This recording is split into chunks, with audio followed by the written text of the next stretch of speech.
Stage معزز علماء اہل سنت، حفاظ و ائمہ و بانیان جلسہ، بزرگوں اور نوجوان دوستوں، السلام علیکم ورحمۃ اللہ تعالی وبرکاتہ۔ الحمد للہ رب العالمین، والصلاة والسلام على سيد الأنبياء وسيد المرسلين، وعلى آله الطيبين الطاهرين وأصحابه الكرام أجمعين، وعلى أتباعه وعلى أتقيائه، خصوصا منهم على سيدنا وسيد الكل وشيخنا وشيخ الكل وغوثنا وغوث الكل سيدنا أبي محمد الشيخ عبد القادر الحسني الحسيني الجعفري الجيلاني، رضي الله تبارك وتعالى عنه وعلى جميع رسوله الكرام وعلى جميع فروعه الفخام وعلى جميع مشائخه العظام، رضوان الله تبارك وتعالى عليهم أجمعين. أما بعد، فأعوذ بالله من الشيطان الرجيم. بسم الله الرحمن الرحيم. أولئك على هدى من ربهم وأولئك هم المفلحون. صدق الله العظيم، وبلغنا رسوله النبي المتين الأمين الكريم. اعلی حضرت عظیم البرکت مجدد دین ملت، امام عشق و محبت، امام احمد رضا فاضل عجم و عرب علیہ الرحمت و رضوان نے ایمان کی بڑی پیارے انداز میں تشریح فرمائی، اور ایمان کی جو اصل ہے اس اصل کو بھی بڑے پیارے انداز میں ذکر فرمایا۔ وہ کیا ذکر کیا ہے اس کو آپ سماعت کیجئے۔ اللہ کی سرتاب قدم شان ہے یہ۔ اب یہ مصرع اعلی حضرت نے تحریر کیا حضور کی شان میں، اللہ کی سرتاب قدم شان ہے یہ سے مراد حضور کی ذات ہے، سرکار ہمارے، اور حضور پاک علیہ السلام کے سر اقدس، سر مبارک سے لے کر پاؤں مبارک تک یہ پورا جو وجود ہے حضور پاک کا جسم، یہ اللہ تعالی کی شان کا مظہر ہے۔ اللہ کی شان ظاہر ہوتی ہے حضور سے، اس لیے فرماتے ہیں اعلی حضرت اللہ کی سرتاب قدم شان ہے یہ، انسان نہیں انسان، وہ انسان ہے یہ۔ حضور انسان ہے، ہمارے آقا انسان ہے، لیکن وہ ایسے انسان ہے کہ ان جیسا کوئی دوسرا انسان ہی نہیں۔ ہم بھی انسان ہیں، حضور بھی انسان ہے، لیکن ہمارے انسان ہونے میں اور حضور کے انسان ہونے میں بہت بڑا فرق ہے۔ اب وہ فرق اگر اس کی وضاحت کرنا شروع کروں تو زندگی ختم ہو جائے گی، لیکن بات مکمل نہیں ہوگی۔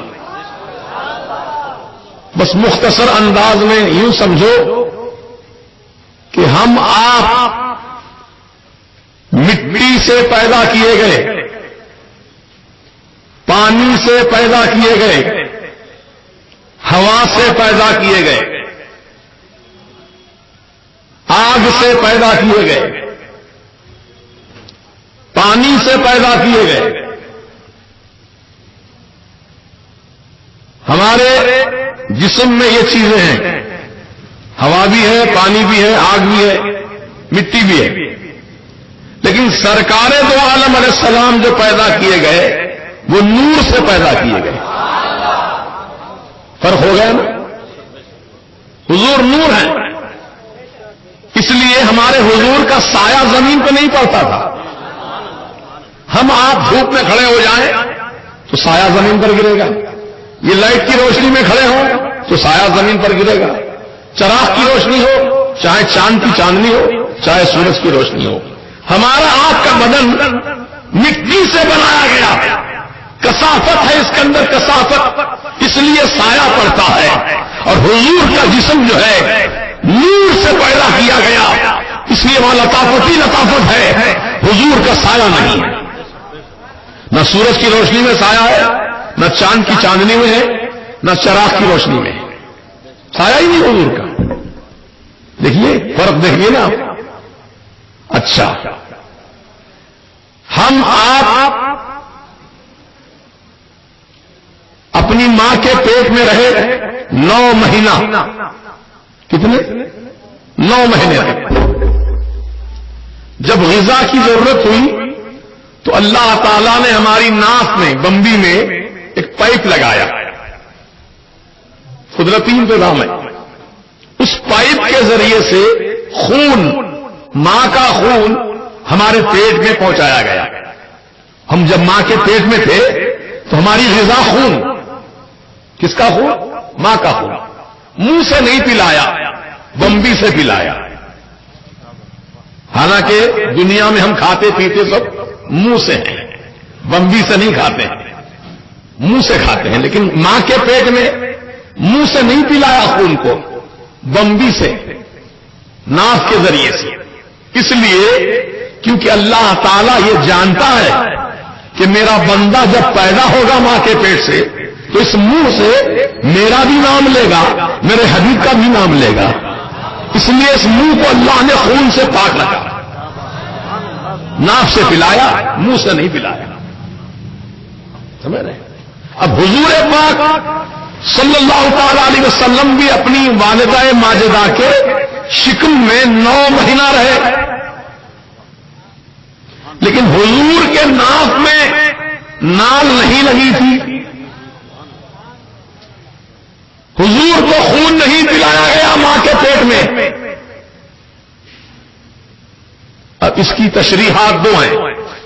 ایک تشریح تو یہ ہے کہ نور کو غذا کی ضرورت نہیں ہوتی، جو نور ہے وہ کھانے پینے سے محفوظ ہے، اس لیے خون نہیں پلایا گیا حضور کو۔ کتنا فرق ہے ہمارے میں اور حضور میں، یہ سمجھا رہا ہوں۔ اگر نور کو غذا کی حاجت بھی تھی ماں کے پیٹ میں تو اللہ نے خون نہیں پلایا، نور پلایا۔ یہ 2 تشریحات ہیں۔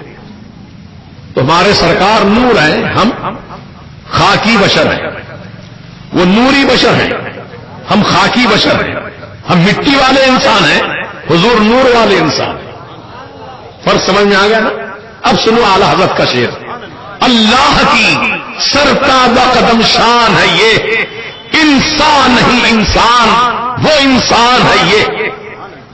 یعنی ان جیسا کوئی انسان ہی نہیں ہے، حضور کی طرح کوئی انسان نہیں ہے، یہ بے مثال انسان ہے، بے مثل انسان ہے، یہ ایسے لاجواب انسان ہے کہ آج تک کوئی ایسا پیدا ہی نہیں ہوا، نہ قیامت تک پیدا ہوگا۔ ممتنع النظیر کہا جاتا ہے ایسی ذات کو کہ اب ان کا مثل دوسرا کوئی ہو ہی نہیں سکتا۔ سمجھے آپ؟ تو یہ عقیدہ رکھنا ایمان کی سلامتی کا ذریعہ ہے۔ ایمان کی حفاظت اس عقیدے سے ہوتی ہے کہ سرکار ہم جیسے نہیں ہیں، یہ بات ذہن میں بٹھا لو اپنی، انسان ہے لیکن ہم جیسے انسان نہیں، وہ بے مثال انسان ہے۔ اب ہمارے آپ کے بدن کے اندر باڈی میں جو کچھ ہے سب غلیظ چیزیں، بدبودار چیزیں، سڑی ہوئی چیزیں، گندگی، غلاظت سب اندر بھرا ہوا ہے۔ پیٹ میں کیا ہے بولو؟ میدا ہے، اور میدے میں کیا ہے؟ جب کھاتے ہیں کھانا تو کیا بنتا ہے؟ سب غلاظت ہی تو بنتی ہے۔ مسانے میں کیا ہے؟ پیشاب ہے۔ رگوں میں کیا ہے؟ خون ہے۔ یہ سب چیزیں ناپاک ہیں۔ جب تک اندر ہیں ٹھیک ہے، اندر والی چیز اگر باہر نکل گئی تو وضو ٹوٹ گیا، غسل ٹوٹ گیا۔ اب پھر سے تازہ وضو کرو، پھر تازہ غسل کرو تو آپ پاک ہوں گے، نہیں تو نہیں۔ لیکن حضور پاک صلی اللہ علیہ وسلم کے بدن شریف میں اندر، بدن کے اندر حضور کے جو کچھ ہے سب پاک ہے، سب پاک ہے۔ حضور کا بول مبارک بھی پاک ہے، حضور کا خون مبارک بھی پاک ہے۔ وہاں ناپاکی کا کوئی گزر ہی نہیں، وہ ایسے پاک ہے۔ بولیے فرق ہے؟ آپ کا دل مان رہا نا ان باتوں کو، یا ابھی شک میں ہے؟ یقین کرو، یقین کرو، یہ بات بالکل سچی ہے، حق ہے۔ اس لیے سرکار مدینہ علیہ الصلوۃ والسلام کی جب ولادت ہوئی، آقا جب تشریف لائے دنیا میں، تو وہاں کچھ خواتین بھی تھیں، جس میں بی بی حوا بھی تھیں، بی بی مریم بھی تھیں، بی بی آسیہ بھی تھیں، اللہ کے حکم سے سب آئے تھے وہاں، اور کچھ عرب کی خواتین بھی تھیں، جس میں حضرت صفیہ بنت عبد المطلب جو حضور کی پھپھو جان ہے، حضور کی پھوپھی، وہ موجود تھی۔ وہ کہتی ہے کہ جب حضور کی پیدائش ہوئی تو وہ پانی لے کر، باہر سے پانی لے کر برتن میں حجرے میں آ رہی تھی۔ کس نیت سے پانی لائی تھی وہ؟ کیونکہ جب بچے پیدا ہوتے ہیں ماں کے پیٹ سے تو ان کو پیدا ہونے کے بعد پانی سے، گرم پانی سے جسم دھویا جاتا ہے، گندگی صاف کی جاتی ہے، ناف میں جو نال لگی ہوتی ہے اس کو کٹ کیا جاتا ہے، گرہ لگائی جاتی ہے، اور جسم کو صاف کیا جاتا ہے۔ اسی نیت سے حضرت بی بی صفیہ پانی لے کر دوڑی تو آواز آئی غیب سے، اے صفیہ، یہ پانی لے کر تو کس کو صاف کرنے جا رہی ہے؟ اس نبی کو تو کیا پاک کرے گی؟ اس نبی کو تو کیا پاک کرے گی جو نبی ساری کائنات کو پاک کرنے کے؟ سبحان اللہ، سبحان اللہ، سبحان اللہ، سبحان اللہ، یا رسول اللہ، سبحان زندہ باد۔ حضور کی یہ خصوصیات ہیں۔ آپ جیسا نہ کوئی پہلے پیدا ہوا، نہ آج تک کوئی ہوا، نہ قیامت تک ہوگا۔ تو پہلا اپنا عقیدہ یہ درست رکھو کہ سرکار انسان ہیں لیکن بے مثل انسان ہے۔ ان جیسا انسان دنیا میں کوئی دوسرا ہے ہی نہیں۔ بولیے، ان جیسا دوسرا کوئی ہے ہی نہیں۔ ہم صرف زمین پر دیکھتے ہیں، حضور زمین کے اندر بھی دیکھتے ہیں۔ ہم صرف پہلے آسمان تک دیکھتے ہیں، حضور عرش عظیم کو بھی دیکھتے ہیں اور خدا کے جلووں کو بھی دیکھتے ہیں۔ وہ ایسے آنکھ والے ہیں۔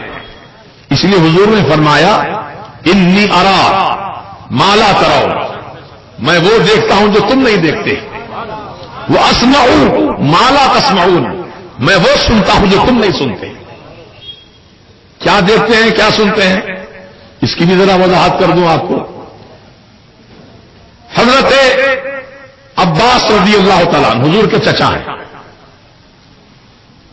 چچا ہیں تو لازمی بات عمر میں بڑے ہیں، یعنی سرکار کے والد کے سگے بھائی آپ کے، تو عمر میں بڑے ہوئے نا، بظاہر ظاہری عمر میں بڑے ہیں۔ تو حضور کی پیدائش کے وقت وہ موجود تھے، تو انہوں نے دیکھا منظر کہ سرکار کو جھولے میں ڈالا جاتا تھا اور جھولا جھلایا جاتا تھا۔ تو حضور کی انگلی شہادت کس طرح اٹھ جاتی تھی جھولے میں، انگلی ادھر جاتی تھی تو آسمان کا چاند بھی ادھر جھک جاتا تھا. جب جھولا ادھر جاتا تو انگلی بھی ادھر جاتی, چاند ادھر جھک جاتا تھا. سمجھ نہیں گیا. تو حضرت عباس نے یہ منظر اپنی آنکھوں سے دیکھا تھا کہ چاند حضور کے اشاروں پر انگلی کے جھک جاتا تھا. تو جب حضور پاک علیہ السلام کی عمر شریف زیادہ ہوئی تو حضرت عباس نے اپنے بچپن کی بات سنائی. یا رسول اللہ علیہ السلام, کہ آپ کو اپنے بچپن کی بات یاد ہے سرکار, کہ جب جھولے میں آپ کو جھلایا جاتا تھا آپ کی انگلی اس طرح اٹھتی تھی, ہلتی تھی, تو چاند بھی آپ کی انگلی کے اشارے پر جھک جایا کرتا تھا. کیا آپ کو یاد ہے؟ یاد ہے آپ کو بچپن کا واقعہ؟ تو میرے سرکار فرماتے ہیں, سنو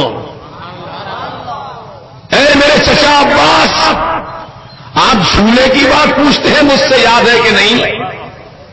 اے عباس, قسم خدا کی, جب میں اپنی اماں جان کے پیٹ میں تھا, پیٹ میں, ابھی پیدا نہیں ہوا تھا, پیٹ میں تھا, لوہے محفوظ پر قلم چلتا تھا تو اس قلم کے چلنے کی آواز اپنی ماں کے پیٹ میں سن لیا کر. سبحان اللہ, سبحان اللہ, سبحان اللہ. نعرہ تکبیر, نعرہ رسالت, نعرہ رسالت, ولادت مصطفیٰ, علم غیب مصطفیٰ, نعرہ تکبیر, نعرہ رسالت. سبحان اللہ, سبحان اللہ. میں وہ سنتا ہوں جو تم نہیں سنتے, میں وہ دیکھتا ہوں جو تم نہیں دیکھتے.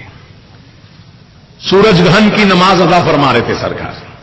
سورج گہن نفل نماز پڑھی جاتی ہے اس موقع پر. تو سرکار عین حالت نماز میں ایک قدم آگے بڑھ گئے, نماز میں قدم آگے بڑھ گئے اور اس طرح ہاتھ اٹھایا. صحابہ خود پیچھے کھڑے ہیں, حضور کی ادا کو دیکھ رہے ہیں کہ سرکار نماز کی حالت میں ایک قدم آگے بڑھے ہیں اور اپنا ہاتھ بلند کیے ہیں, پھر ہاتھ واپس لے لیا, پھر اپنے مقام پہ کھڑے ہو گئے.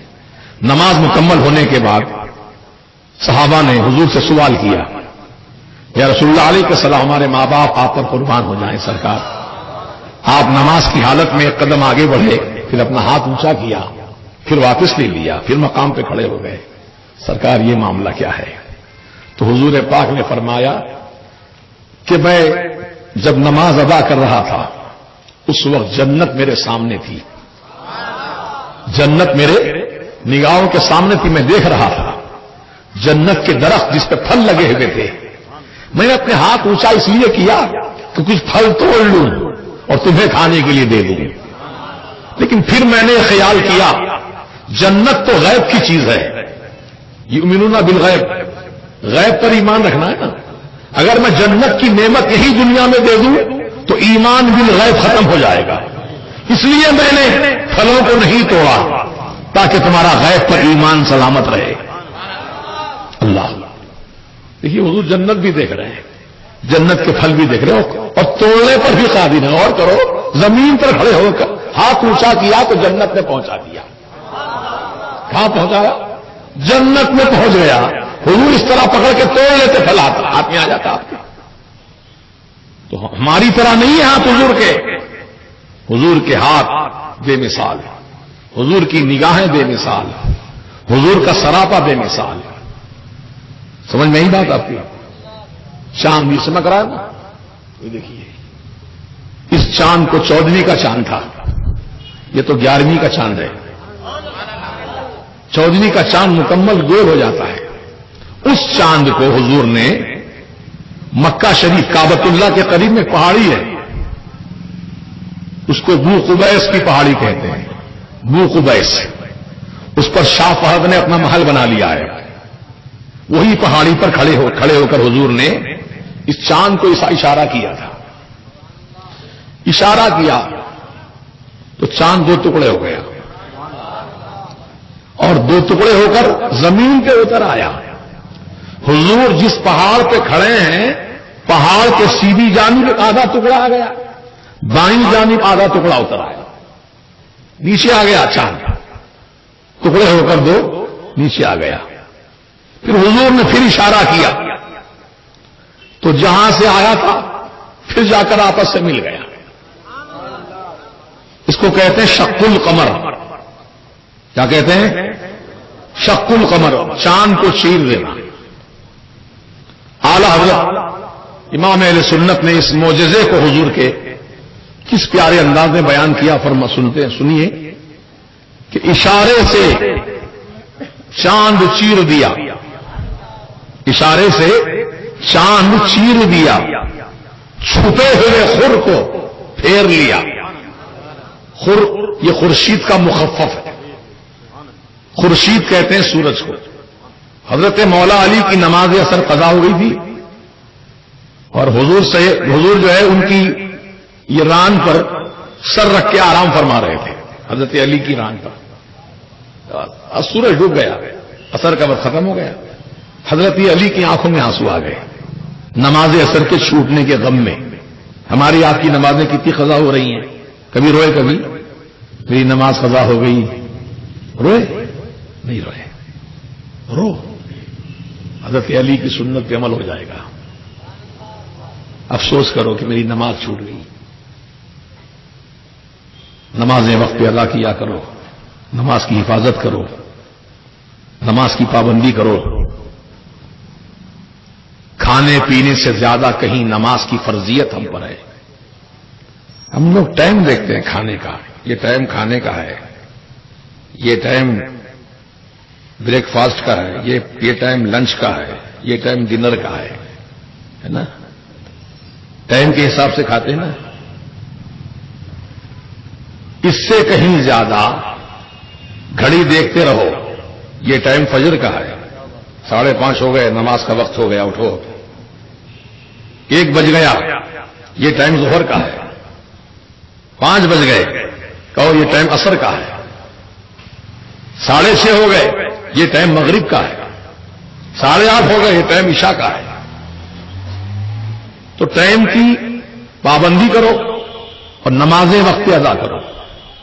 حضرت مولا علی کی نماز اثر چھوٹ گئی، وہ بھی اس وجہ سے چھوٹی کہ سرکار نے ان کو بٹھا دیا تھا اور ان کی زانوں پر اپنا سر رکھ کر آرام فرما رہے تھے، اس لیے قضا ہوئی نماز، ورنہ نہیں ہوتی۔ سرکار تو پہلے ادا کر چکے تھے، حضرت علی نہیں پڑھے تھے نماز، حضور نے بٹھایا ان کو، بیٹھ گئے۔ تو جو سورج چھپ گیا تھا، ڈوب گیا تھا مغرب میں، مغرب کا وقت شروع ہو گیا، حضرت علی رونے لگے حضرت علی، وہ آنسو بہتے بہتے سرکار کے چہرے پر آئے۔ ہم اس کو ادب کے الفاظ میں یوں کہتے ہیں کہ حضرت علی کے آنسو آنکھ سے نکل کر رسول پاک کے چہرے کے بوسے لینے لگے، حضور کے چہرے کے آنسو بوسے لینے لگے۔ تو حضور نے اپنی نرگسی آنکھیں کھولی اور فرمایا لما تبکی کا یا علی، اے علی کس چیز نے رلا دیا تم کو، کیوں رو رہے ہو؟ علی کیا جواب دیتے؟ یا رسول اللہ، علی تو اللہ اور اللہ کے رسول کی اطاعت میں لگا ہوا تھا، میری نماز اصل قضا ہو گئی، اسی کے قضا ہونے کا غم مجھ کو رلا رہا ہے۔ علی غم مت کرو، علی غم مت کرو، علی اٹھو، تمہاری نماز اثر میں ادا کرواؤں گا، ادا۔ ٹائم ختم ہو گیا تو نماز قضا ہو گئی، ادا کیسے ہوگی؟ لیکن سرکار نے سورج جو ڈوب گیا تھا مغرب کی جانب، حضور نے حکم فرما ایتھا الشمس ارجعی، اے سورج لوٹا میری طرف، لوٹا، پلٹا۔ اتنا کہنا تھا کہ سورج پھر طلوع ہو گیا، مغرب سے نکل گیا، روز مشرق سے نکلتا تھا، آج میرے سرکار نے مغرب سے طلوع کیا سورج، پھر چمکنے لگا سورج، نماز اثر کا وقت آ گیا ہے۔ حضرت علی نے نماز اثر کو بہت ہی اطمینان، خشوع و خضوع کے ساتھ ادا فرمایا، پھر سورج ڈوب گیا۔ تو اس واقعے کو میرے سرکار اعلی حضرت فرماتے ہیں کہ اشارے سے چاند چیر دیا، چھپے ہوئے خور کو، خورشید کو جو چھپ گیا تھا، چھپے ہوئے خور کو پھیر لیا، گئے ہوئے دن کو اصل کیا، گئے ہوئے دن کو اصل کیا، یہ تاب و تما تمہارے لیے، سرکار یہ آپ ہی کا حصہ ہے، زمین و زما تمہارے لیے، مکین و مکان تمہارے لیے، چنین و چنا تمہارے لیے، بنے جو جہاں تمہارے لیے۔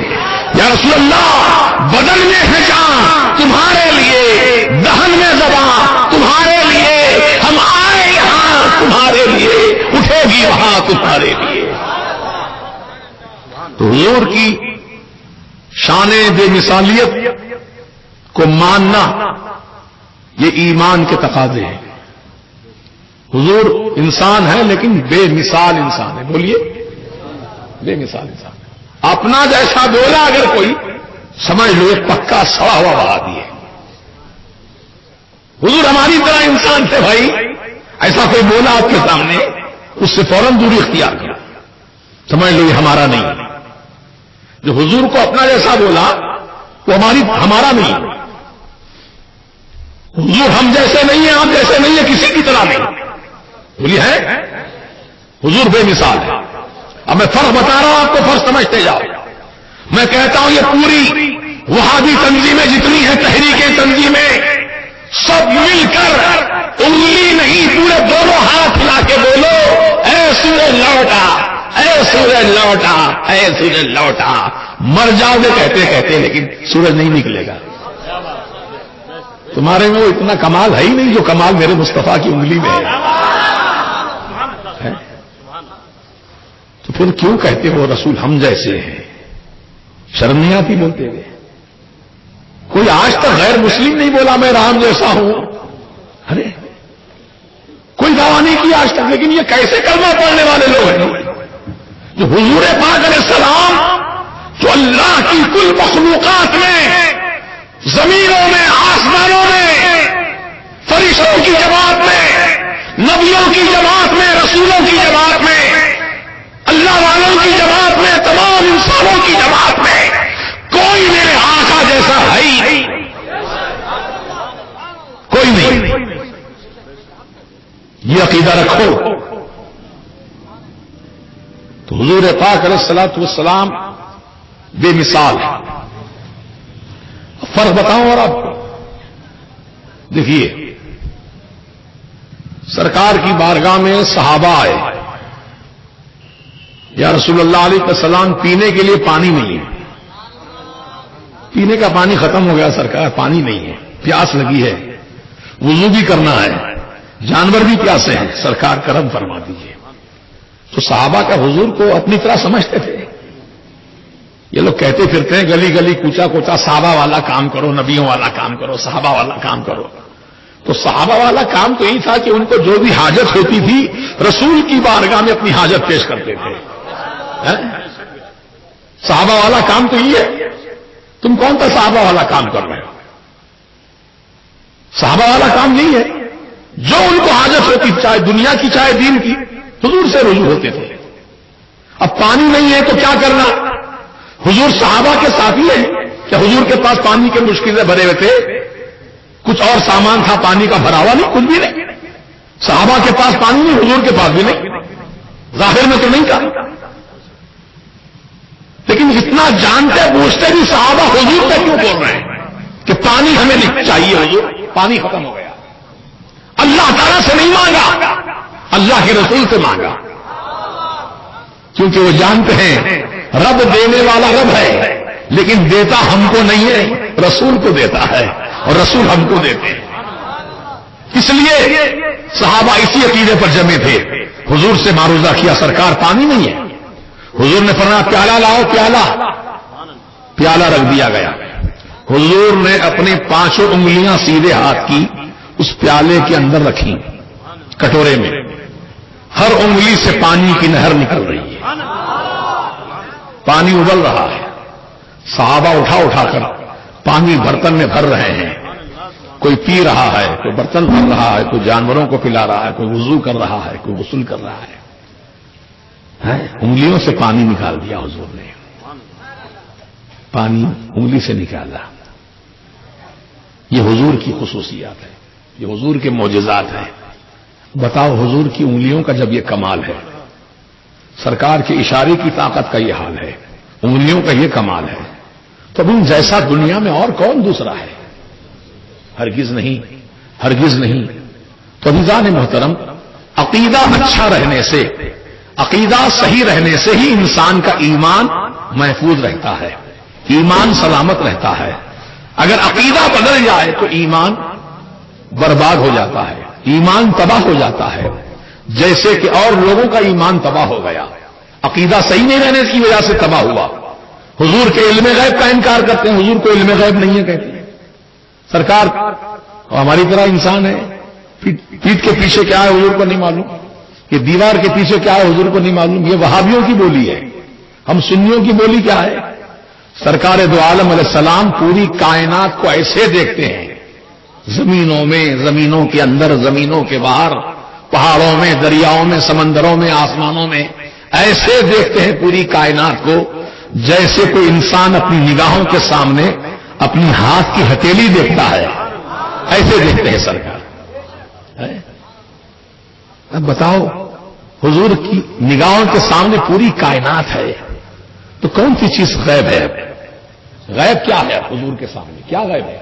اس لیے اعلیٰ حضرت فرماتے ہیں اور کوئی غیب کیا، تم سے نہا ہو بھلا جب نہ خدائی چھپا تم پہ کروڑوں درود. سب سے بڑا غیب تو اللہ کی ذات ہے. اللہ تعالیٰ ہی اپنا جلوہ دکھا دیا اپنے محبوب کو بلا کر، تو کون سا ایسا غیب ہے جو اللہ سے بڑا ہو؟ معاذ اللہ. اللہ تعالیٰ اپنا جلوہ دکھا دیا حضور. بہرحال یہ ساری تقریریں آپ سن چکے ہیں. دہرانے کا مقصد یہی ہے کہ ایمان بچانا ہے، ایمان کو سلامت رکھنا ہے تو اپنا عقیدہ اچھا رکھنا ہے.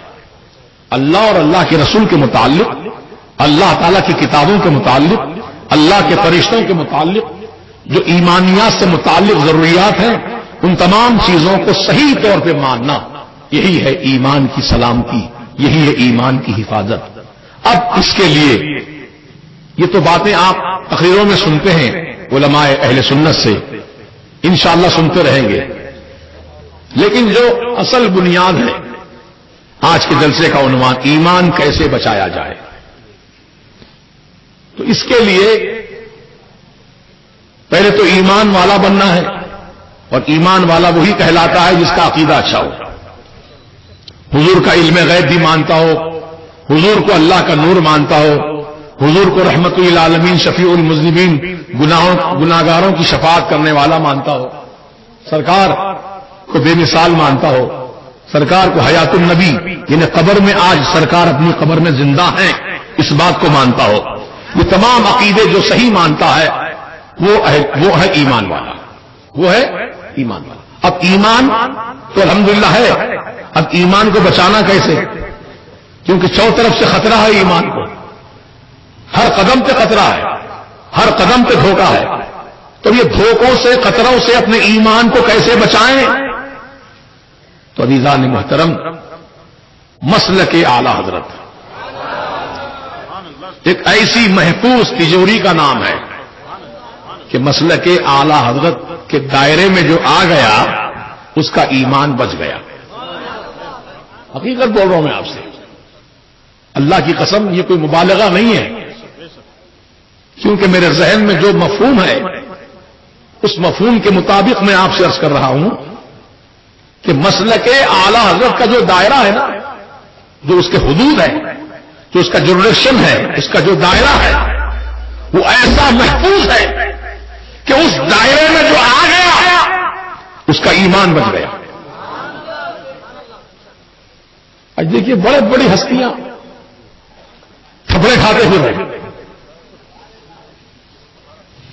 ہے، نامی گرامی شخصیت ہے، تھپڑ کھا رہے ہیں.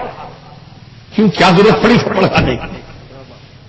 غور کرو، کیسے کیسے لوگ ایسے ویسے ہو گئے، کیسے کیسے لوگ ایسے ویسے ہو گئے، اور ایسے ویسے کیسے کیسے ہو گئے.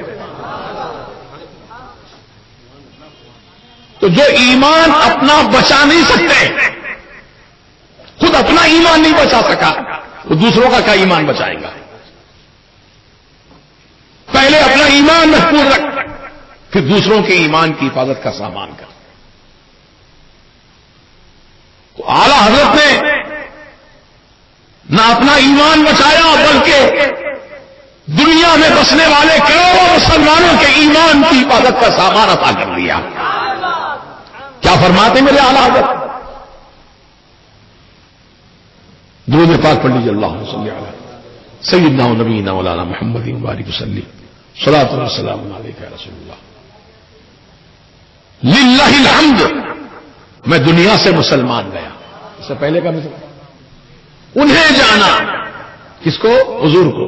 انہیں جانا، انہیں مانا، یعنی حضور کو جانا جیسے جاننے کا حق ہے ویسے جانا، اپنا ایسا نہیں جانا، بے مثال جانا. بشر، صرف بشر نہیں مانا، افضل البشر مانا، خیر البشر مانا. انہیں جانا، انہیں مانا، نہ رکھا غیر سے کام. دوسروں سے کوئی مطلب ہی نہیں رکھا حضور اعلی حضرت نے. جو مطلب اپنا تھا اس مطلوب کو اپنایا. اب یہ فائدہ کیا ہوا اس کا؟ انہیں جانا، انہیں مانا، نہ رکھا غیر سے کام. اس کا فائدہ کیا ہوا؟ للہ الحمد، میں دنیا سے مسلمان گیا، میں دنیا سے مسلمان گیا. تو ایمان سلامت رکھ کر جو دنیا سے چلا جائے وہی تو کامیاب ہے. محترم دوستو، تو مسلک اعلی حضرت ایک ایسے محفوظ دائرے یا محفوظ تجوری یا محفوظ باؤنڈری کا نام ہے جس کے اندر جو داخل ہو گیا اس کا ایمان محفوظ ہو گیا. اب زیادہ آپ کو میں باتیں بتاؤں گا تو آپ کی سمجھ میں بھی نہیں آئے گا اور آپ اس پر عمل بھی نہیں کر سکیں گے. بہتر اور سب سے آسان طریقہ یہ ہے اپنے آپ کو سونپ دو مسلک اعلی حضرت کے، ایمان بچ گیا. قسم اللہ کی ایمان محفوظ ہو گیا. آج دنیا میں بہت سے فرقے ہیں، بہت سی تحریکیں ہیں، بہت سی تنظیمیں ہیں، بہت سی جماعتیں ہیں. ہر جماعت والے کا، ہر تنظیم والے کا اپنا اپنا ایک خیال ہوتا ہے، خیال، اپنا اپنا ایک نظریہ ہوتا ہے، ایم. لیکن اعلی حضرت نے اپنا خیال، اپنا ایم، اپنا نظریہ نہیں پیش کیا.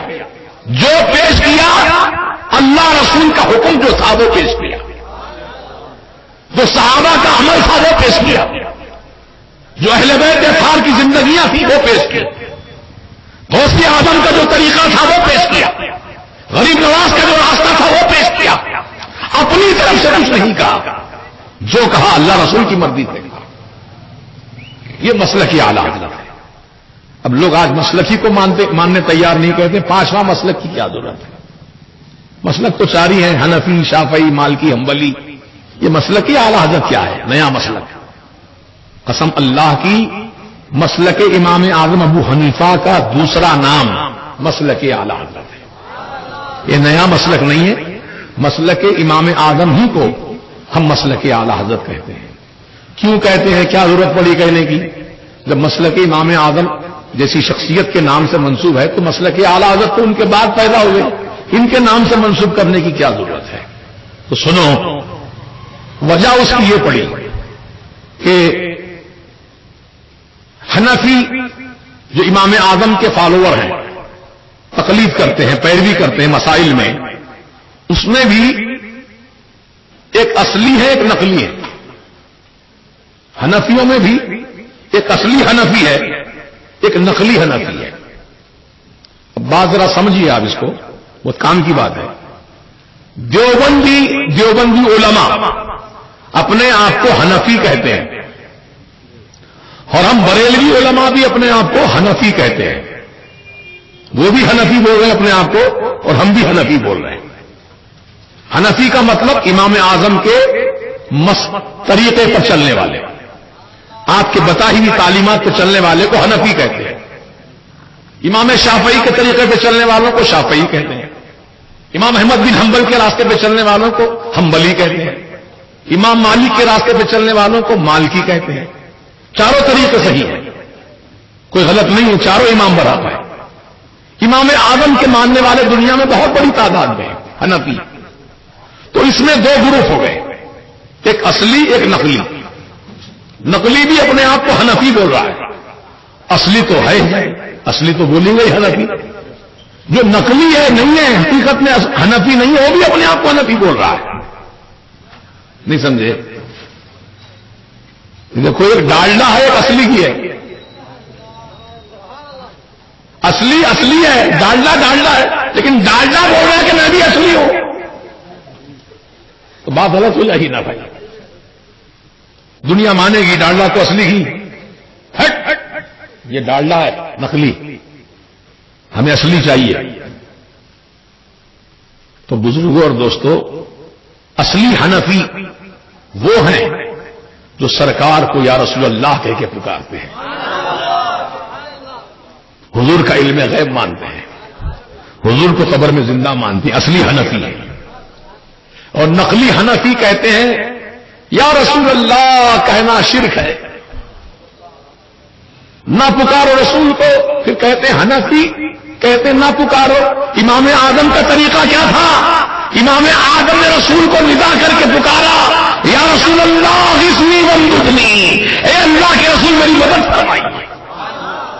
یہ امام اعظم کا راستہ، یہ امام اعظم کا طریقہ ہے. تم کس کے طریقے پہ چل رہے ہو؟ حنفی کہتے ہو. یہی ہے فالٹ، یہی ہے غلطی کہ جو حنفی نہیں ہے وہ بھی اپنے آپ کو حنفی بول رہا ہے. تو اصلی میں نقلی میں اب پہچان کیسا ہونا بھائی؟ آپ دیکھتے نہیں کمپنی والے، جو مشہور کمپنیاں والے ہوتے ہیں جو پروڈکشن نکالتے ہیں، دنیا میں کافی مانگ ہوتی ہے اس کی، تو وہ لوگ نقالی سے بچانے کے لیے اپنے مال کو ایک خصوصی مونوگرام بناتے ہیں یا ہولوگرام بناتے ہیں. اس پیکٹ پر یا ڈبے پر اس کا نشان ہوتا ہے، اور کمپنی والے باضابطہ اعلان کرتے ہیں میڈیا کے ذریعے کہ بھئی ہمارا مال خریدنے سے پہلے ٹریڈ مارک ضرور دیکھ لینا. نقالی سے بچو، نقالوں سے بچو، نقلی مال سے بچو، ورنہ نقصان اٹھائیں گے آپ. دنیا کا سامان نقلی ملتا ہے تو اصلی والے اپنی شناخت بناتے ہیں الگ، اپنی پہچان الگ بناتے ہیں تاکہ نقلی میں اصلی میں فرق معلوم ہو جائے پبلک کو. تو عوام الناس کو فرق دکھانے کے لیے اصلی حنفی میں اور نقلی حنفی میں ایک ٹریڈ مارک لگایا گیا. اس ٹریڈ مارک کا نام ہے مسلک اعلی حضرت. مسلک اعلی حضرت کا لیبل جہاں لگا ہے اصلی معاملہ ہے، اور جہاں لیبل نہیں ہے معاملہ گڑبڑ ہے. یہی وجہ اور کچھ نہیں ہے مسلک اعلی حضرت کہنے کی. اصلی نقلی میں فرق قائم کرنے کے لیے مسلک اعلی حضرت جوڑا گیا. تو یہ بات حقیقت ہے کہ دنیا میں آج ہر قسم کے لوگ ہیں. سنی نہیں ہے لیکن سنی بول رہے ہیں اپنے آپ. جیسے ابھی ہمارے عزیزم محمد اویس رضا صلی اللہ علیہ وسلم نے آپ کے سامنے کہا، وہ تعلیم کے سلسلے میں بچوں کی تعلیمات، ووکیشنل جو سمر کیمپ وغیرہ قائم ہوتے ہیں گرمیوں کے موسم میں، اور یہ بچوں کو بھی پکڑ پکڑ کے لے جاتے ہیں جماعت میں، 40 دن کی جماعت میں، 15 دن کی جماعت میں، ہفتے کی جماعت میں، 3 دن کی جماعت میں. نوجوان بچوں کو کیونکہ اسکول کو چھٹی ہو جاتی ہے تو ماں باپ کو پھیلاتے ہیں لوگ کہ بھائی بچہ ہمارا پھریں گا، آپ کا گرمی میں پھریں گا، ادھر ادھر پھریں گا، بجائے اس کے آپ جماعت میں بھیج دیجیے، کچھ سیکھیں گا اللہ رسول کی باتیں. یہ تو کہہ کے لے آتے ہیں اللہ رسول کی باتیں سکھا کے لائیں گے، لیکن کیا سکھا کے لاتے ہیں؟ فاتحہ حرام، میلاد حرام، شرک ہے، یہ ناجائز ہے، وہ ناجائز ہے، یہ سب سکھا کے لاتے ہیں. تب اس سے ایمان اس کا جو تھا وہ ایمان برباد ہو گیا. تو اس لیے مسلمانوں، ہمارے سرکار نے بھی ایک حکم فرمایا ہمارے لیے، آپ کے لیے، سب مسلمانوں کے لیے، ایاکم و ایاہم، جو بد عقیدہ لوگ ہیں ان سے دوری اختیار کرو. یہ حضور نے فرمایا ایاکم و ایاہم. یہ بخاری شریف کی حدیث کے الفاظ ہیں. تم اپنے آپ کو ان سے دور رکھو اور ان کو اپنے سے دور رکھو. دو طرف سے بھی دوری ہے، نہ تم ان کے قریب جاؤ نہ ان کو اپنے قریب آنے دو. بات سمجھ میں آئی؟ گھسو مت نہ. وہ مختلف ٹائٹل کے ساتھ تم کو بلاتے ہیں، درس حدیث، درس قرآن، اصلاح معاشرہ، فلاں فلاں. لوگ جوق در وقت چلے جاتے ہیں اللہ رسول کی بات. ہر نماز کے بعد گیٹ پہ کھڑے ہو جائے گا کہ آدمی بھائی یہ بیٹھیے، سنت نفل پڑھ کر بیٹھیے، اللہ رسول کی اہم باتیں ہوں گی. اللہ رسول کی باتیں، ٹائٹل تو بڑا اچھا ہے اللہ رسول کی باتیں، لیکن سکھاتے کیا ہیں؟ اگر یہ صحیح تعلیمات پھیلاتے ہوتے تو آج مسلمانوں میں جماعتیں نہیں بنتی. بھولیے نا ایمان کی بات، جماعتیں نہیں بنتی. جو سرکار کے زمانے سے جماعت چلی آ رہی ہے اہل سنت و جماعت، وہی ایک جماعت چلی آتی ہے، لیکن ٹکڑے ٹکڑے ہو گئے امت محمدیہ کے. فرقہ بندی ہو گئی، مسلمانوں کی طاقت کمزور پڑ گئی. مسلمان آپس میں بڑھ گئے، ہماری طاقت کمزور پڑ گئی. ان کو احساس نہیں ہے اس کا، بس یہ اپنا مطلب چاہتے ہیں. یاد رکھیے علامہ ابن سیرین رضی اللہ تعالیٰ عنہ جو تابعی ہیں، تابعی کس کو کہتے ہیں؟ جو صحابہ کا زمانہ پائے، صحابہ کو دیکھے، صحابہ کی صحبت میں اٹھے بیٹھے، ان کو کہتے ہیں تابعی. کتنا اونچا مقام ہے تابعی کا بھی، صحابہ کو دیکھنے والے. حضرت تمیم انصاری رضی اللہ تعالیٰ عنہ کا مزار مدراس کے آگے کولم شریف ایک جگہ ہے، سمندر کے کنارے، وہاں مزار ہے آپ کا.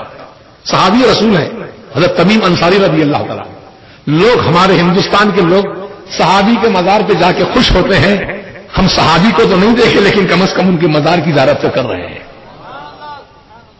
زیارت تو کر رہے ہیں، خوش نصیب سمجھتے ہیں اپنے آپ کو. اب جو صحابہ کو دیکھے ہیں اپنی آنکھوں سے، ان کی صحبت میں بیٹھے ہوں، وہ کتنے خوش نصیب ہوں گے. تو علامہ ابن سیرین رضی اللہ تعالیٰ عنہ تابعی ہیں. نام یاد رکھیے. کیا نام بولا میں؟ حضرت ابن سیرین رضی اللہ تعالیٰ.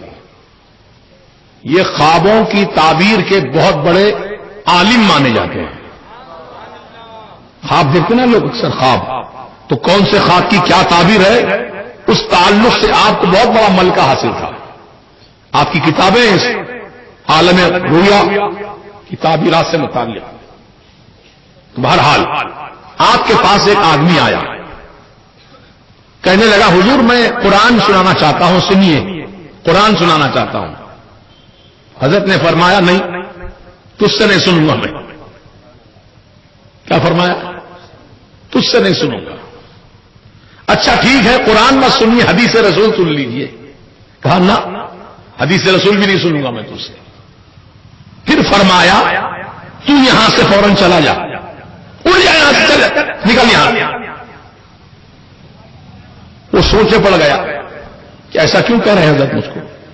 جانے کے لیے کہہ رہے ہیں، نہ قرآن سننے تیار ہے نہ حدیث سننے تیار ہے، اور جانے کے لیے کہہ رہے ہیں اٹھ کے چلا جائے یہاں سے.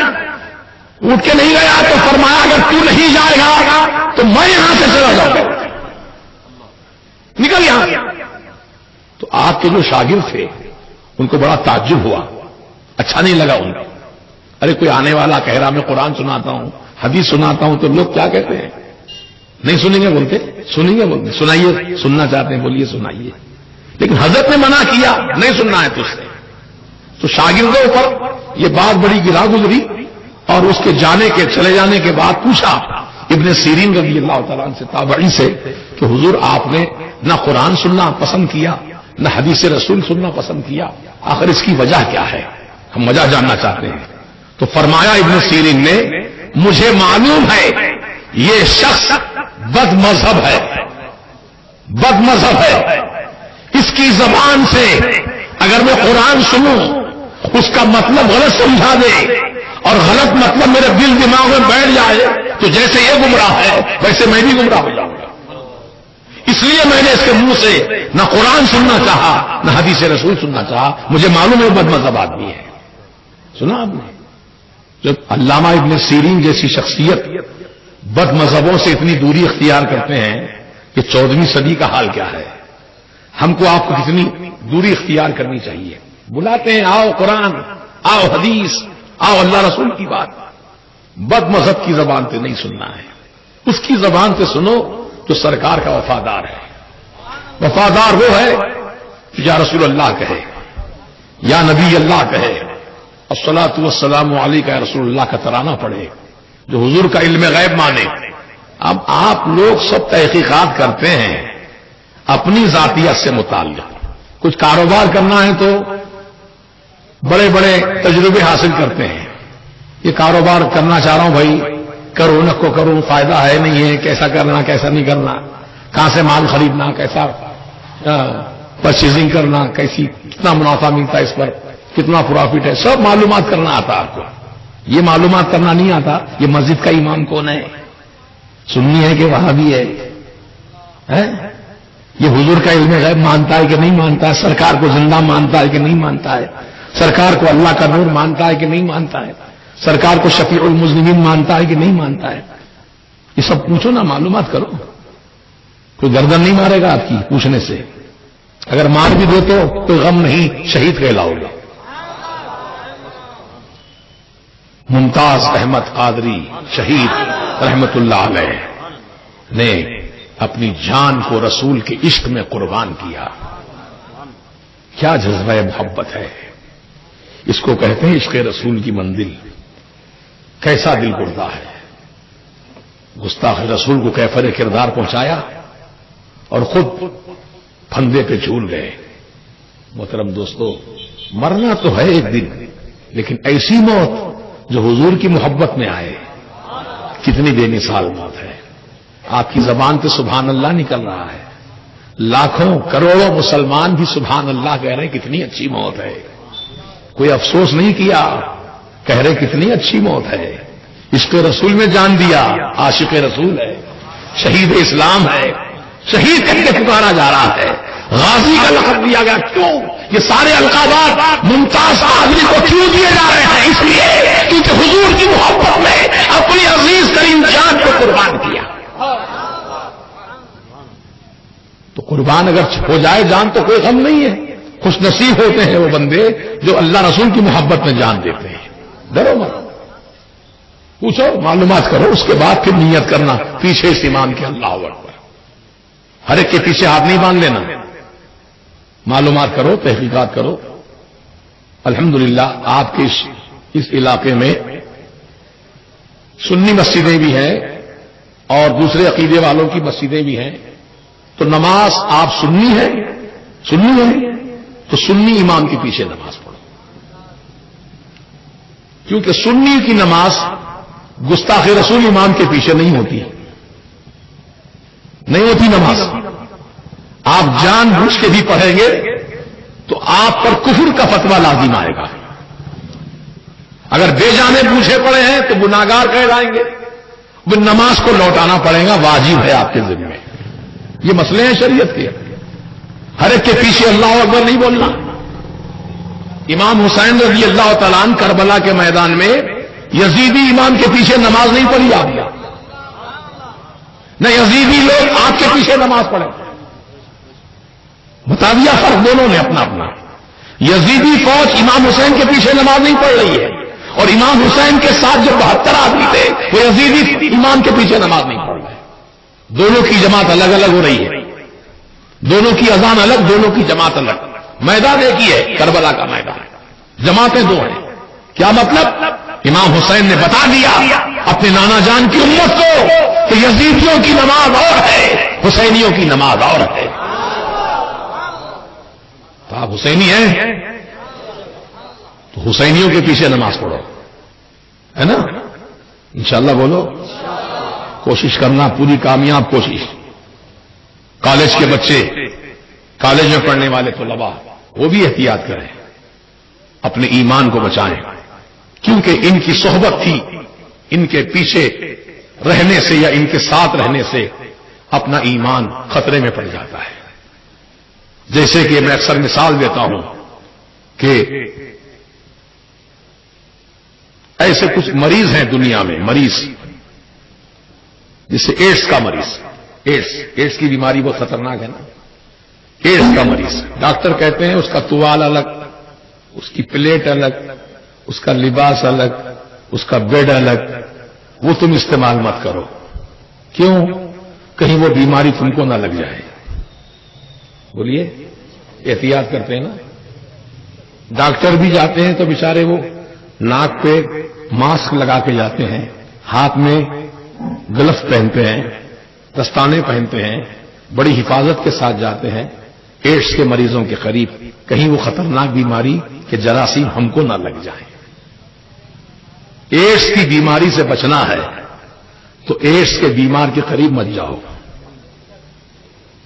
اور ایمان بچانا ہے تو وہابی کی صحبت میں نہ رہو، دوری اختیار کرو، کہیں اس کے جرسوں میں وہابیت کے تم کو نہ لگ جائیں۔ اچھے اچھوں کو دیکھا ہم نے، وکیل صاحب بیٹھے ہیں ماشاءاللہ، ہمارے قادر پاشا صاحب جہاں دیدہ آدمی ہیں نوجوان، لیکن کافی تجربات، کافی معلومات آپ کو حاصل ہے الحمدللہ۔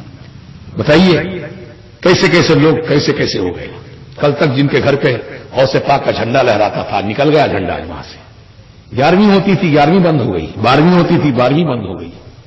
یہ سکھا دیا ان لوگوں نے کہ شرک ہے، بدعت ہے، ناجائز ہے، حرام ہے. حضور کے زمانے میں نہیں تھا یہ جھنڈا. تو تھا کیا حضور کے زمانے میں؟ تو تھا کیا کہ تو کون ہے؟ بولیے. حضور کے زمانے میں نہیں تھا تو نہیں کرنا کہتے. حضور کے زمانے میں خوبانی کا میٹھا تھا کیا؟ کیسا کھاتا دبا کے؟ حضور کے زمانے میں بریانی تھی کیا؟ بولا جی ایمان کی بات بولو، تھی کیا؟ آج کیسا دبا کھا رہے ہیں. تیسرے حکم تک دال عبداللہ گل تھیلے میں ہضم نہیں ہوا تو پی رہے تھمس اپ پیپسی اوپر سے ہضم کرنے کے بعد. یہ نہیں سوچا اس وقت کھاتے وقت حضور نے کبھی نہیں کھایا بریانی، میں کیسے کھاؤں؟ حضور نے تو جو کی روٹی کھائی تھی. حضور نے تو پیٹ پہ پتھر باندھے تھے. کبھی مانا پتھر؟ ٹھیکری نہیں بنا. تو ٹھیکری نہیں بنا پیٹ پہ، پتھر کہاں بنا؟ کہتے ہیں رسول اللہ کے طریقے سے عمل کرنا چاہیے. کون سے طریقے سے عمل کرنا؟ داڑھی مناتا، داڑھی کٹاتا، انگریزوں کا لباس پہنتا، انگریزوں جیسی صورت پہنتا ہے. پھر کہتا رسول اللہ کے طریقے سے عمل کرنا چاہیے. ارے بولنے کو تو بہت آسان ہے میاں بولنا، عمل کرنا بہت مشکل ہے. اس لیے بڑے بڑے دعوے مت کرو. الحمدللہ ہم اہل سنت و جماعت کا عقیدہ کتنا نکھرا ہوا عقیدہ. سرکار مدینہ علیہ السلام کی محبت ہی اصل ایمان ہے. حضور کی محبت ہی ایمان کی جان ہے، ایمان کی جان. یہ محبت جب تک رہے گی ایمان باقی رہے گا. محبت جب نکل جائے گی تو ایمان برخاست. تو ان تمام طریقوں سے جو نتیجہ عرض ہوا ہم کو یہی کہ جو جسمانی بیمار ہیں، جذام کا مریض لیپریسی، اس کے بھی قریب مت رہو، کیونکہ جراثیم اس کے جسم سے نکلتے ہیں. اچھا خاصا آدمی گیا تو اس کو بھی لگ سکتی بیماری. ایڈس کے بیماری کے والے کے پاس مت جاؤ، قریب مت بیٹھو، ہے نا. تو عزیزان محترم، جسم کو محفوظ رکھنا ہے تو ایسے بیماروں کے صحبت سے دوری اختیار کرو. اور ایمان کو بچانا ہے تو جو ایمان کے دشمن اور ایمان کے غدار ہیں، جو رسول کے گستاخ ہیں، ان سے دوری اختیار کرو. اس لیے بزرگوں نے فرمایا، ایک مقولہ بہت مشہور ہے، سانپ کی صحبت میں بیٹھنا گوارا کر لو. سانپ حالانکہ کاٹا تو جان چلی جاتی، پرواہ نہیں، گئی تو گئی. یہ جان گئی تو ایک دن اللہ کے حکم سے لوٹ کے آئے گی. نہیں، یہ ایمان، یہ جان آئے گی لوٹ کر، ہمارا ایمان ہے. سانپ کی صحبت میں بیٹھو لیکن وہابی کی صحبت میں مت بیٹھو. کیوں؟ سانپ کاٹے گا تو جان جائے گی اور وہابی کاٹے گا تو ایمان چلا جائے گا. جان جائے گی تو آئے گی اللہ کے حکم سے، لیکن ایمان اگر چلا گیا دوبارہ لوٹ کر نہیں آئے گا، دوبارہ نہیں ملے گا ایمان. اس لیے ایمان کی حفاظت کرو. اور ایسے کھلم کھلا علانیہ جو حضور کی شان میں یہ دبے لفظوں میں یا اندرونی طور پر حضور کی شان میں بے ادبیاں گستاخیاں کرتے ہیں، ایسے گستاخ فرقوں سے لوگوں سے اپنے آپ کو دور رکھو. اس لیے اب اپنے مرید جب بناتے ہیں کسی کو سلسلے عالیہ قادریہ رضویہ میں تو مرید سے وعدہ لیتے ہیں، بولو میں تبلیغی جماعت، مودودی جماعت، اہل حدیث جماعت، قادیانی جماعت، رافضی جماعت اور جتنے بد مذہب لوگ ہیں دنیا میں بدعقیدہ ہیں، ان سے دوری اختیار کروں گا. یہ وعدہ لیتے ہیں مرید بناتے ہیں. یہ سلسلے قادریہ کی خصوصیت ہے. اور بھی لوگ مرید بناتے ہیں لیکن یہ وعدہ نہیں لیتے ہیں، بلکہ پیر صاحب خود پلپلے ہیں. تو مریدوں کا کیا حال ہوگا؟ ایسے پلپلے پیروں کے مرید بنے تو جا کے پوچھا کسی شخص نے، حضور وہ وہابی امام ہے ہماری مسجد کا، نماز پڑھ سکتے کیا اس کے پیچھے؟ تو پلپلے پیر صاحب پڑھ سکتے باہر، نماز پڑھنا اللہ کے واسطے ہے، اس کے پیچھے ہی پڑھ سکتے، جاؤ پڑھ لو. جو ٹناٹن پیر ہوتا کہتا نہیں، وہابی امام کے پیچھے سنی کی نماز نہیں ہوتی ہے. سنی کی نماز سنی امام کے پیچھے ہوگی. یہ بات لکھ لو تختی پہ دل کے. انشاءاللہ ایمان والوں کی صحبت میں رہو، ایمان والوں سے تعلق رکھو. اور ایمان والوں میں اٹھو بیٹھو، اور جو بدعقیدہ ہیں جن کو آپ جانتے ہیں ان سے دوری اختیار کرو، ایمان سلامت رہے گا آپ کا انشاءاللہ۔ اب میری طبیعت اجازت نہیں دے رہی کہ میں کچھ اور مزید بولوں، کیونکہ میری آواز سے خود اندازہ لگا رہے ہوں گے کہ مسلسل اب یہ تو سالوں کا حساب ہے، دنوں کا نہیں ہے، کئی سالوں سے خدمت چل رہی ہے۔ ہماری تمنا یہی ہے کہ ہم مرے بھی تو خدمت کرتے کرتے مر جائیں، اللہ کے دین، اللہ کے رسول کی محبت کا پیغام عام کرتے کرتے مر جائیں۔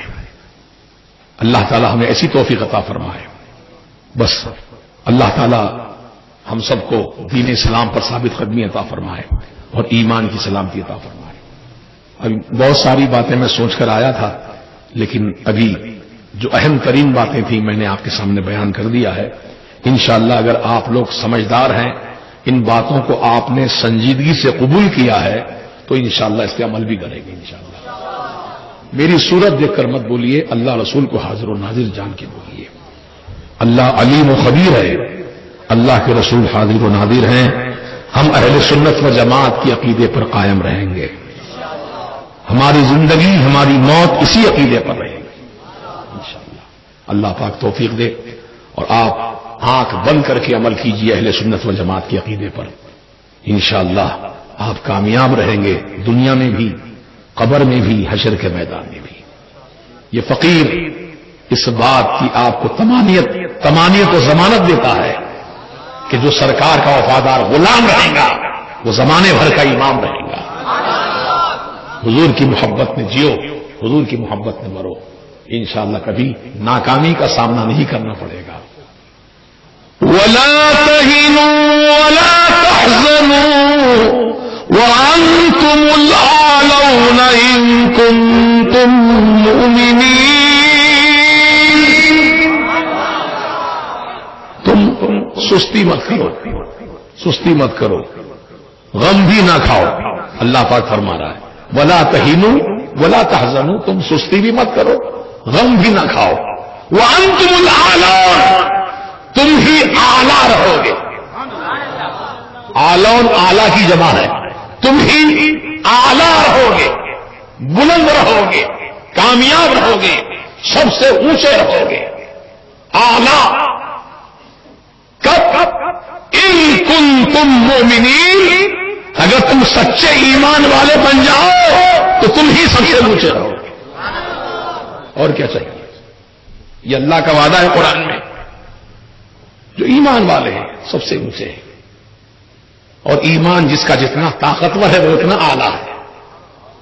یہ تو سب ایمان والے ہیں، لیکن اعلیٰ حضرت کا جو ایمان، طاقتور ایمان، جیسے آپ طاقتور ایمان والے تھے، رسول پاک کی غلاموں کو بھی آپ ویسے ہی طاقتور ایمان بنانے کے لیے پوری زندگی آپ نے وقت کی، اور 1500 کتابیں تصنیف فرمائیں، قرآن شریف کا ترجمہ لکھا۔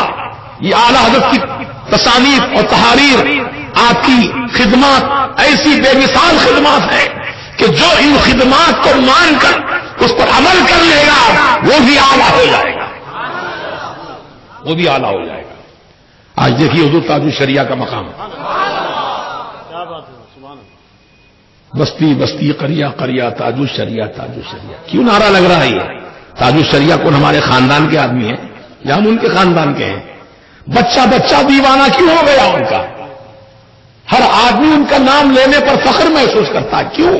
اس لیے کہ وہ اعلیٰ حضرت کے مسلک پر ایسے ثابت قدم ہو گئے، شریعت کے ایسے پابند ہو گئے کہ الحمدللہ ساری دنیا تاج الشریعہ کے فرامین اور ان کی تقاریر اور ان کی تحاریر کو یقین کے ساتھ قبول کرتے ہیں، کیونکہ جو بولتے ہیں شریعت کے دائرے میں بولتے ہیں، جو لکھتے ہیں قرآن حدیث کی روشنی میں لکھتے ہیں۔ ان کا نہ قول شریعت سے جدا ہے، نہ ان کی تحریر شریعت سے جدا ہے، اس لیے ان کو تاج الشریعہ کا لقب دیا گیا۔ الحمدللہ آج یہ ساری دنیا میں ان کے نام کے ڈنکے بج رہے ہیں۔ انشاءاللہ اللہ پاک حضرت کو اور عمر طویل عطا فرمائے، اور صحت و عافیت کے ساتھ، تندرستی کے ساتھ اللہ تعالی سلامت رکھے، اور آپ کے فیضان کو اللہ پاک عام سے عام فرمائے۔ تو میں انہی چند کلمات پر اپنی گفتگو سمیٹتا ہوں۔ اس علاقے بابا نگر میں یہ جو نوجوان بچے ہیں ہمارے سید صاحب کہاں گئے؟ یہ ہمارے سید صاحب ہیں، سید سراج صاحب کے والد سید نصیر الدین صاحب ہیں، اور ایک سید صاحب کہاں گئے؟ کھڑے رہیے. یہ ہمارے سید صاحب سید ساجد میاں، ابھی نوجوان بچے ماشاءاللہ. یہ ہمارے کیا نام ہے آپ کا؟ محمد اکرم صاحب ماشاءاللہ، اللہ جزائے خیر دے. اور آپ کا محمد جہانگیر، یہ محمد مدثر، یہ سب نوجوان بچے ماشاءاللہ. ہمارے شیخ قادر پاشا صاحب، یہ تو اہل سنت و جماعت کے لیے اس علاقے میں جو ٹھوس خدمات انجام دے رہے ہیں وکیل صاحب، یقیناً قابل مبارکباد ہے. حالانکہ پیشہ ان کا وکالت ہے لیکن جذبہ سنیت کا ہے. یہ بڑی قدر کی بات ہے، ورنہ ایسے وکیل لوگ جو ہوتے ہیں وہ سب مقدمات کے نپٹانے میں مصروف رہتے ہیں، لیکن یہ ان خدمات کے ساتھ ساتھ دین کی خدمات ان کی اہمیت کے ساتھ جاری ہیں. یہ بہت بڑی عزت کی بات ہے، کرامت کی بات ہے، شرافت کی بات ہے. اللہ پاک ان کے درجات میں بلندی عطا فرمائے. اور ایسے جتنے قابل لوگ ہیں اس محلے کے، میں ان سے کہتا ہوں کہ اب تک آپ لوگ اپنے گھر میں بیٹھے رہے، اپنا کام کاج دیکھتے رہے، اپنے بال بچوں کی خدمت میں رہے، لیکن خدا را اے قابل ترین لوگوں، اے علم والوں، اے قدر جاننے والوں، نکلو اپنے گھروں سے، آ جاؤ میدان میں، فیلڈ میں آؤ، فیلڈ پر کرو. آپ نے جو باتیں یہاں سنی ہیں اپنے کسی دوست کے سامنے یہ تمام باتیں بیان کرو، اس کو اپنا ہمنوا بناؤ، اس کے دل دماغ میں اہل سنت و جماعت کا عقیدہ ڈالو. کوشش کریں گے انشاءاللہ. اگر ہر ایک آدمی اپنے اپنے ملنے جلنے والوں کو سنیت کی طرف راغب کرے اور سنیت کے عقیدے میں ٹھوس بنا دے تو انشاءاللہ سنیت اس سے کافی فروغ پائے گی. ہم لوگ جمود کا شکار ہیں، سن لیا اپنی حد تک، زندگی میں اپنی مست نہیں. آپ کے ملنے جلنے والے، آپ کے اڑوس پڑوس، آپ کے خاندان میں، آپ کے قبیلے میں جو لوگ ہیں ان سے ملاقاتیں کرو. آپ اب تک خاموش رہے، اب حرکت میں آ جاؤ اب انشاءاللہ.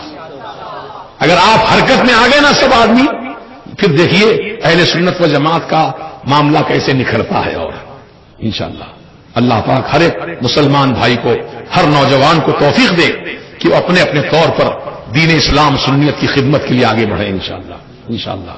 اللہ پاک آپ سب کو اجر عظیم عطا فرمائے.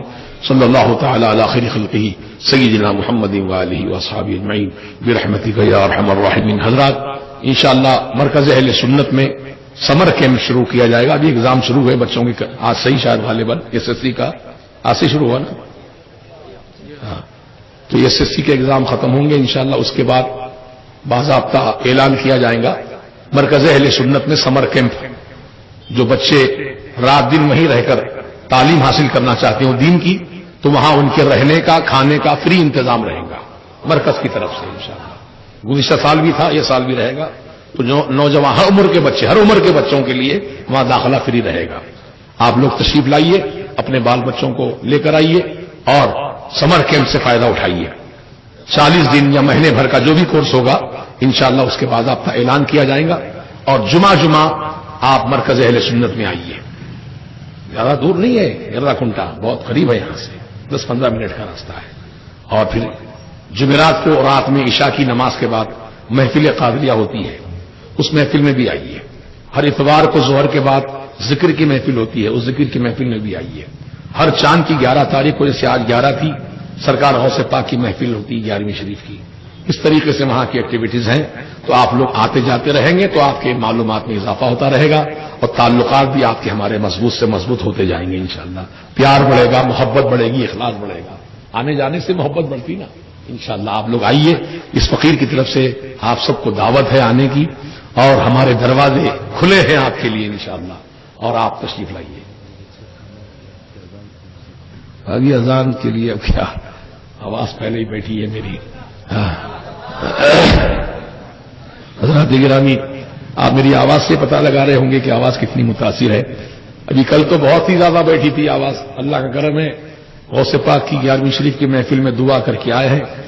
اللہ تعالیٰ کچھ بولنے کے لائق بنا دیا ہے. ابھی نوجوان بچوں کی خواہش ہے کچھ اذان کے کلمات سنا دوں. اب پوری اذان تو میں نہیں سنا سکتا، بس چند کلمات اذان کے سنا دیتا ہوں، کیونکہ اذان جانتے ہیں آپ 5 وقتہ نماز کے لیے ہر مسجد میں اذان کہی جاتی ہے اور اذان سن کر ہی ہم لوگ نماز کے لیے قدم آگے بڑھاتے ہیں. تو یہ مسلمان کی ذمہ داری ہے کہ جو مسجدیں جہاں سے ہم کو بلاوا آ رہا ہے، نماز کی دعوت دی جا رہی ہے، اس دعوت پر لبیک کہہ کے آگے بڑھے اور اللہ تبارک و تعالیٰ کے دربار اقدس میں حاضر ہو کر اپنا سر جھکا دیں رب کی بارگاہ میں. پھر دیکھیے رب تعالیٰ کی مہربانی، اس کا کرم کیسے ہوتا ہے. اللہ اکبر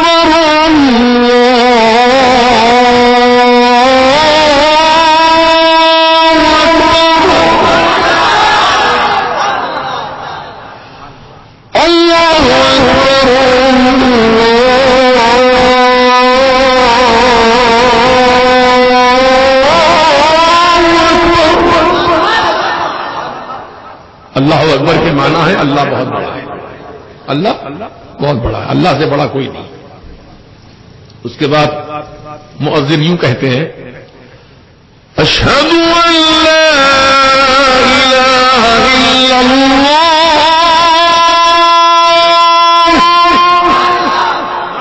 میں گواہی دیتا ہوں اللہ کا سوا کوئی معبود نہیں ہے. یہ کلمات 2 مرتبہ کہنے کے بعد مؤذن یوں کہتا ہے اشہد ان محمد رسول اللہ.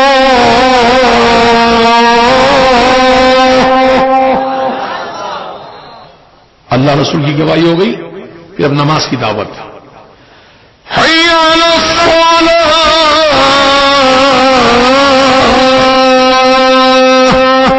آؤ نماز کے لیے. حی علی الصلاۃ کے معنی آؤ نماز کے لیے. نماز کیا ہے؟ حی علی الفلاح، آؤ کامیابی کے لیے. نماز پڑھو کامیاب ہو جاؤ، نماز پڑھو کامیاب ہو جاؤ، اور کیا چاہیے. سبحان اللہ. پھر صبح کی نماز کا وقت ہوتا ہے. مؤذن اس وقت سرکار کے سنت کے مطابق یہ کلمات کا اضافہ کرتا ہے. کیا؟ الصلاۃ خیر من النوم،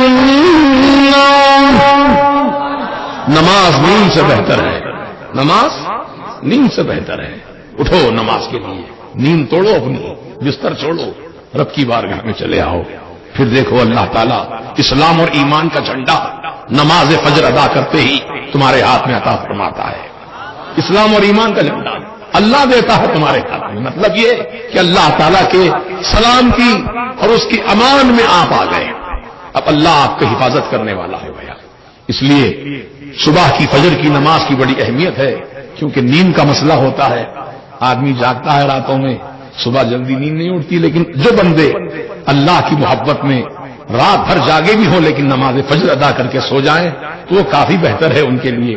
اور یاد رکھیے روٹی روزی جو تقسیم ہوتی ہے نا وہ صبح کے وقت میں تقسیم ہوتی ہے.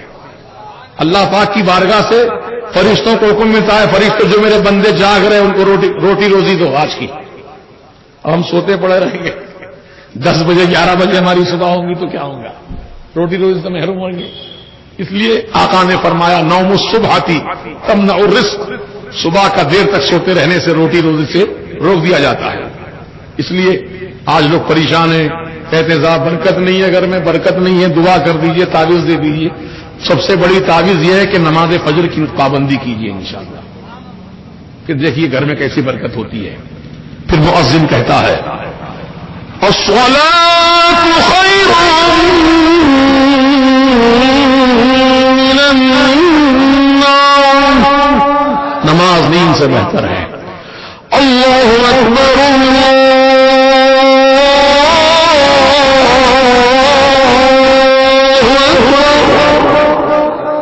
اللہ بہت بڑا ہے، اللہ بہت بڑا ہے. لا الہ الا اللہ، اللہ کے سوا کوئی عبادت نہیں. آپ کی تمنا پوری ہوئی. چند کلمات سنانے کا میں نے کہا، لیکن الحمدللہ پوری اذان اجمالی طور پر میں نے سنا دی ہے. اللہ پاک کے جلسے کے منانے والے، اس کو سجانے والے، اس میں آنے والے سب میرے اسلامی ایمانی بھائیوں، اللہ پاک آپ سب کو، ہم سب کو نماز کا پابند بنائے اور سرکار کا وفادار امتی بنائے اور حضور پاک علیہ السلام کی محبت میں جینے مرنے کی توفیق عطا فرمائے. صلی اللہ تعالی علی خیر خلقہ سیدنا محمد وآلہ واصحابہ اجمعین. سبحان ربک رب العزة عما یصفون والسلام علی المرسلین والحمد للہ رب العالمین. حق لا الہ الا اللہ محمد رسول اللہ صلی اللہ علیہ وسلم. صلی اللہ علی محمد